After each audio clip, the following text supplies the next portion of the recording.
Assalamualaikum warahmatullahi wabarakatuh. Selamat siang, selamat sore, dan selamat malam semuanya.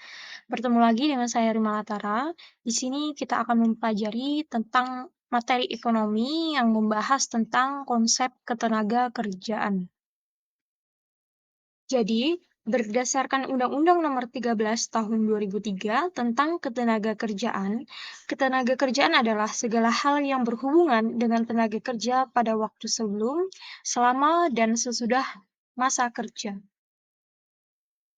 Jadi bisa kita artikan bahwa ketenagakerjaan itu adalah ruang lingkup, yaitu seseorang pada waktu sebelum, pada waktu selama, dan pada waktu sesudah masa kerja, itu semua terangkup dalam ketenagakerjaan.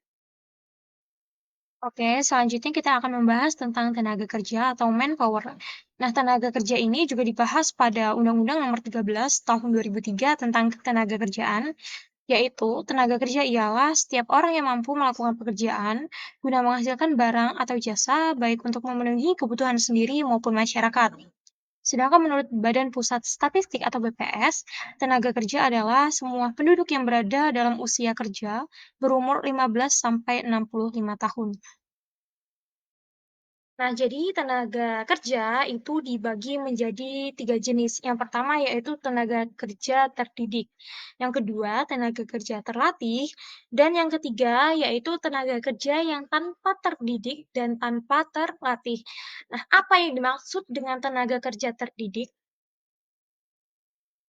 Nah, jadi tenaga kerja terdidik itu dalam pelaksanaannya, dia itu harus melakukan prosedur sekolah terlebih dahulu. Nah, contohnya siapa? Contohnya di sini yaitu dokter, kemudian guru, sarjana hukum. Nah, itu juga termasuk salah satu beberapa contoh dari tenaga kerja terdidik. Kemudian tenaga kerja terlatih. Apa itu tenaga kerja terlatih? Jadi tenaga kerja terlatih sebelum melaksanakan pekerjaannya, ia itu harus melakukan latihan terlebih dahulu. Nah, di sini dicontohkan sebagai montir, kemudian tukang bengkel, kemudian tukang jahit. Nah, itu sebelum melakukan pekerjaan, dia itu harus berlatih terlebih dahulu atau melalui prosedur pelatihan. Nah, yang terakhir yaitu tenaga kerja tanpa terdidik dan tanpa terlatih. Contohnya apa? Contohnya tukang sapu. Jadi, tenaga kerja atau tukang sapu itu nggak perlu yang namanya pendidikan, nggak perlu yang namanya pelatihan. Kita lihat orang aja nyapu, kita lihat orang aja dari kejauhan nyapu, kita pegang sapu, kita nyapu sendiri itu udah bisa. Nah, seperti itu ya. Oke, karena sudah paham mengenai jenis-jenis tenaga kerja, kita lanjut ke angkatan kerja atau labor force. Nah, angkatan kerja merupakan bagian dari penduduk usia kerja yang sudah bekerja atau yang masih mencari pekerjaan. Akan tetapi, ada loh usia produktif yang tidak termasuk angkatan kerja. Ayo, siapakah dia? Nah, jadi ada usia produktif tapi nggak masuk ke angkatan kerja. Contohnya ada di rumah kalian. Siapa? Yaitu ibu. Nah, ibu kita itu termasuk usia produktif tapi tidak masuk dalam angkatan kerja. Kemudian kalian ini siapa? Yaitu sebagai pelajar. Kemudian saya, yaitu siapa? Mahasiswa. Jadi, ibu rumah tangga, pelajar, mahasiswa, itu usianya udah produktif karena udah di atas 15 tahun dan di bawah 65 tahun, tetapi tidak termasuk angkatan kerja. Seperti itu. Jadi paham ya? Selanjutnya yaitu kesempatan kerja atau demand for labor. Nah, apa itu kesempatan kerja? Jadi, kesempatan kerja itu adalah suatu keadaan yang menggambarkan ketersediaan pekerjaan atau lapangan kerja untuk diisi oleh para pencari kerja. Nah, siapa yang memberi kesempatan kerja? Yaitu para pengusaha. Kedua, sang pemberi kerja. Sang pemberi kerja itu banyak aspek-aspeknya. Contohnya apa? Contohnya, kita punya kedai makanan. Gak ada yang nunggu, kita buka lah lowongan pekerjaan. Nah, lowongan pekerjaan itu juga termasuk dengan kesempatan kerja. Oke, jadi yang terakhir kita akan membahas tentang masalah ketenagakerjaan.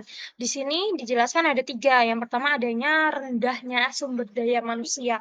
Nah, biasanya rendahnya sumber daya manusia ini karena tidak memiliki keahlian, tidak mempunyai pendidikan akan suatu pekerjaan. Jadi, ketika misalnya contoh ada dibuka lowongan pekerjaan bagian admin, ada banyak orang yang membutuhkan pekerjaan tersebut. Tetapi masalahnya adalah orang tersebut tidak memiliki kualifikasi untuk mengisi mengisi apa? Mengisi lowongan tersebut. Akhirnya timbullah pengangguran. Nah, itu ya salah satu contohnya.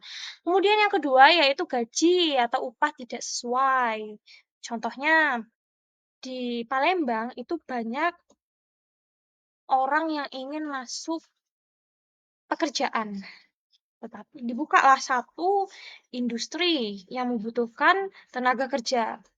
Nah, dilihat-lihat nih, ternyata beban kerjanya itu terlalu banyak, tidak sesuai dengan upah atau gaji yang diberikan. Nah, ini ini dia yang menyebabkan orang tidak mau masuk, terkadang seperti itu ya. Nah, ini juga termasuk masalah ketenagakerjaan, yaitu gaji atau upah yang diterima oleh para pekerja itu tidak sesuai. Dan yang terakhir yaitu keselamatan tenaga kerja. Nah, keselamatan tenaga kerja ini sangat-sangat penting sekali ya untuk kita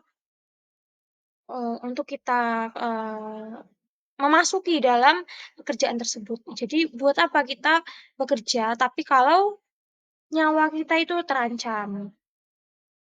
Oke, mungkin cukup sekian yang bisa saya sampaikan. Apabila ada pernyataan atau penjelasan dari saya yang kurang jelas, mohon untuk dipertanyakan di kolom komentar. Sekian dari saya. Apabila ada salah kata, saya mohon maaf. Pada Allah, saya mohon ampun. Saya akhiri. Wassalamualaikum warahmatullahi wabarakatuh.